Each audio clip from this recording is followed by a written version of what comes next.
Have you done the vaccine stuff before? Yeah, this is my first time. So I'm volunteering at a vaccine distribution here in Travis County. So I found out through the county judge's office, they had been putting together a hub for mass vaccination. So they did a test run of like what it would look like a couple weeks ago, and they did 3,000 vaccinations. And then when I went in the next week, they had ramped it up to 10,000. I think at one point they want to get to like 30,000 in a weekend. I speak Spanish, and so what I was helping out with was registration.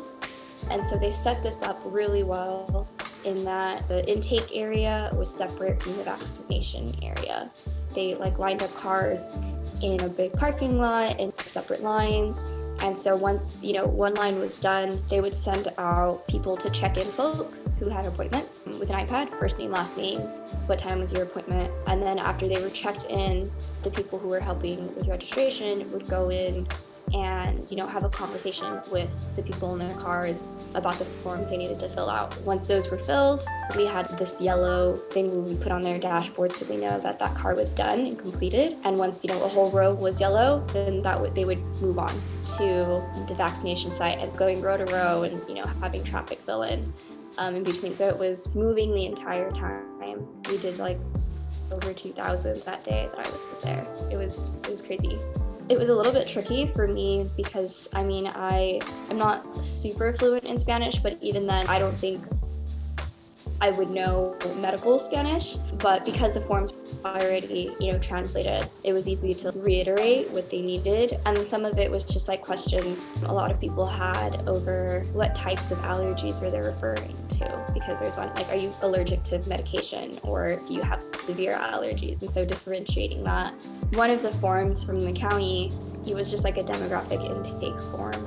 And the most questions I got really was the race ethnicity question.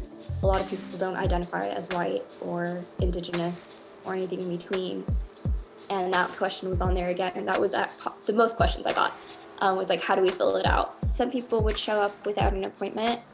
They couldn't get vaccinated then. It was allocated for the amount of people that they had sent it out for because they needed, vaccines the next day. And at one point there were extras at the end, but we wouldn't have known. Having these conversations with people who were hopeful that they'd be able to get vaccinated was pretty tough because COTA, the Circuit America, is out of the way if they live in Austin.